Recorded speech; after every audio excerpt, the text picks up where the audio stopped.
او چې نن دنیا کې کم جنگ دی دا فکری جنگ شروع دی د نظریه جنگ اصلحي جنگ ختم دی تقریبا هیڅوک تا باندې ډز نه کوي مړی دی نه هغه وایي چې د دې نظریه بدله کړه چې دې نظریه بدله شوه که دا ژوندی دی نه د مړي په حکم کې دی په دې خبره باندې پوه شوي هغې یو زنده مثال باندې تاسو ځان پوهېږي دلته به تا سره یو مزګزاره وي ښه ښکلې ږیرې به وي ښه ښکلې سپینه ټوپۍ به یې په سر کړې وي سنتو ته به ښه برابر وي مسواک به ګرځوي خو چې هغې خبرې ته واورې حیران به پاتې شي یاره دا مدرسې ختمول پکار دي دوی هېڅ کار نه کوي یاره دا تبلیغیان اوسګار شوي دي بسترې غونډه ورځ راخستي ګرځي دا درسونه او تدریس دې څه فایده نشته العیاذ بالله څه خیال مې دی دا د اسلام دشمن دی که نه دی او د ستا جامې کې د اسلام دشمن دی دا مدرسې مساجد ته ختم کړي د دین به ته زده کوې څنګه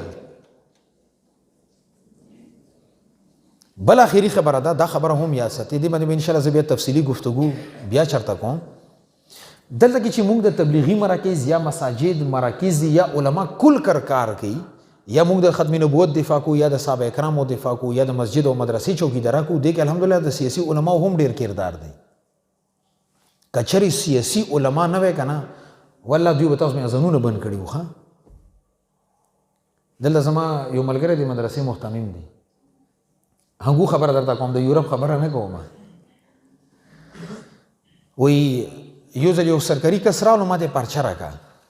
ما ورته دې کې څه لیکلي انګلیش کې لیکلي ما ورته په دې زه نه پوهېږم وایي دې کې ای سی او ډي سی چا نوم یې واخیستو چې هغې صاحب دا جاري کړي دي چې نن نه پس په اذان په سپیکر باندې نه کېږي صحیح ده دلته هنګو کې وایي ما دا کاغذ را واخیستو داسې اور دا کاغذ مغه په مخ کې وشلولو داسې ما ورته وایي چې لاړ شه ای سی ډي سی صاحب ته دوی چې هغه کاغذ ما په مخ کې وشلولو وایي څه کوې شي ودکي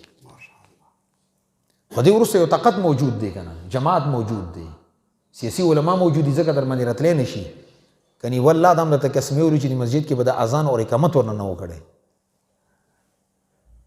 او دا زموږ چې څومره دغه طبقه ده دې کې مذهبي خلک ډېر کم دي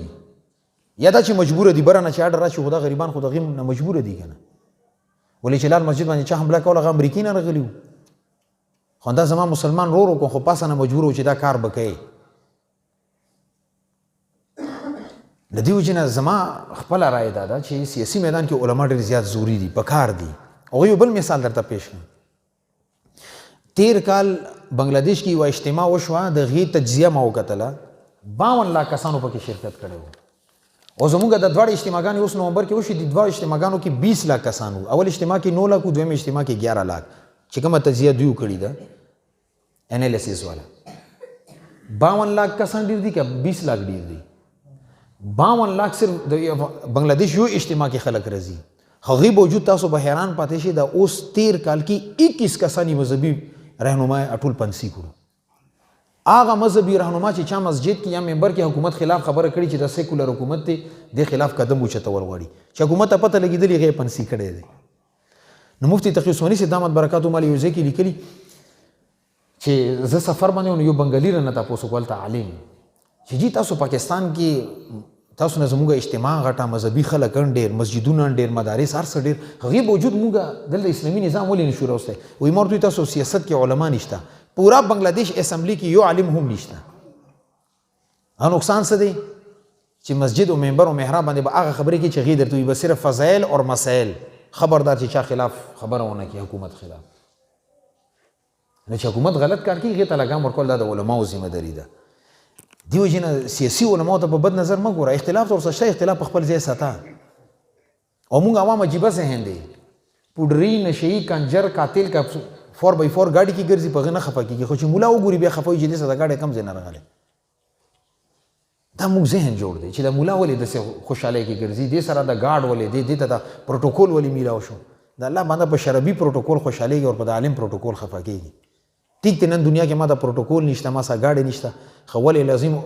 آخرت کې به زما عزت ته بیا وګورئ چې خوله کې به د اوبه راځي سترګه انګوشتې به دندان به وي د خپله غوږ ګوتې به چیچي چې علماو ته الله پاک ډېر عزت ورکړی او کاش ما د دنیا کې پته وی دې وجې نه اختلاف ټیک دی دغې اخلاقو کې به تا اختلاف وي دغه اعمالو کې به تا ورسره اختلاف وي دغې نظریې کې به تا ورسره اختلاف وي اختلاف په خپل ځای ساته خو دا حق تا ته حاصل نه چې ګستاخي وکړي یا خبرې ورپسې وکړي یا غیبت وکړي دې حق تا ته نه دی حاصل بلکې زه دا وایم چې هر مسلمان چې هغه کلمه ویلي لا اله الا الله محمد رسول الله، هغې ګستاخي کول، هغې غیبت کول، هغه چغلخوري کول، هغې خلاف لاګیا غونډه ورځ غیبتونه کوي، خلکو ذهن سازي کوي، دا غلط کار دی. د دې وجې نه زما مسلمانان وړو الحمدلله تبلیغي جماعت زمونږ جماعت دی پاکستان کې ځکه پابندي نه لګي. دا خبره هم درته دې پورې وکړه. نه چې کوم سړی تا ته مسجد ته کاغذ راولېږي چې نه پس په اذان په سپیکر نه کې په تبلیغي جماعت خوشحالي کېږي، هغه وایي چې دا بند کړه، دا ډېر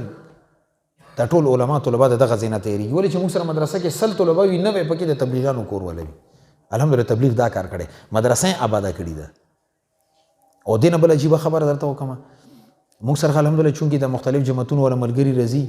جهادي میدان والا ملګري هم راځي، هغې کې اکثر ملګري راځي چې ما 4 میاشتې لګېدلې هغه د بعضه جهاد ته تللی وي. الحمدلله جهادي میدان ته مجاهدین هم تبلیغي جماعت ورکړي دي، اکثر پکې 4 میاشتې لګېدلي یا چیله لګېدلي یا 10 ورځې سروزاخ الحمدلله هر چا لګېدلي، ټول میدانونه الحمدلله دې آباد کړي دي.